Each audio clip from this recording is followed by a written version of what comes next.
মায়ের পিছনে গিয়ে আশ্রয় নিয়েছে।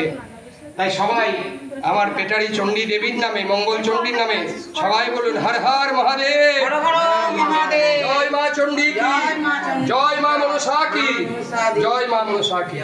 এক অলৌকিক ঘটনার সাক্ষী থাকলো শ্রাবণ মাসের শেষ সোমবার। মূলত শ্রাবণ মাস মানে শিব ভক্তদের কাছে একটি বিশেষ মাস, আর তার মধ্যে সোমবার শিব ভক্তদের কাছে একটি বিশেষ দিন। আর ঠিক শ্রাবণ মাসের শেষ সোমবারই ঘটে গেল এক অলৌকিক ঘটনা। এক বিরল দৃশ্য দেখল মুর্শিদাবাদ জেলার বরঞ্চা থানার অন্তর্গত পেটারি গ্রামের মানুষ। মূলত শ্রাবণ মাসের শেষ সোমবারে পেটারি গ্রামের মঙ্গলচণ্ডী মন্দিরের গর্ভগৃহে যে শিব ও মঙ্গলচণ্ডীর মূর্তি রয়েছে, সেই শিবকে জড়িয়ে ধরে বেশ কিছুক্ষণ পুজো নিলেন এক বিষধর সাপ।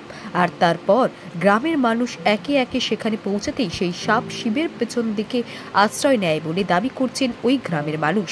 তবে 100 বছরের এই প্রাচীন মঙ্গলচণ্ডী মন্দিরে এই বিরল দৃশ্য দেখতে ভিড় জমিয়েছিল বিভিন্ন এলাকার মানুষ।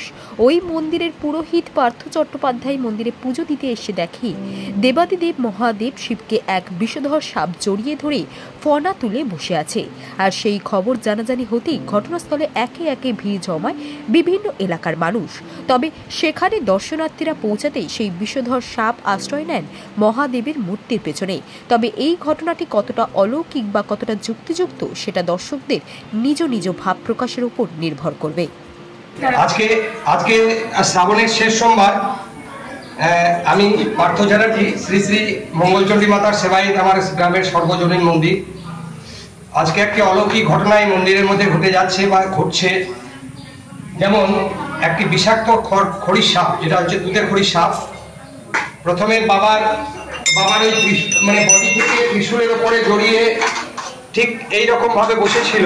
আমার এই গ্রামের এক বধূ, সে পূজা দিতে এসেছে সোমবার, সে কিন্তু সর্বপ্রথম তার চাক্ষুষে আসে যে একটা বিষাক্ত সাপ একদম ফোনা বিস্তার করে বাবার বডি থেকে বাবার ত্রিশূলের ওপরে চেপে আছে।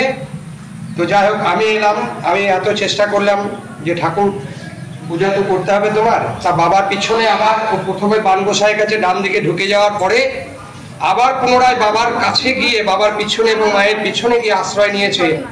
তাই সবাই আমার পেটারি চণ্ডী দেবীর নামে, মঙ্গল চণ্ডীর নামে সবাই বলুন হর হর মহাদেব, জয় মা চণ্ডী কি, জয় মা মনসা কি, জয় মা মনসা কি।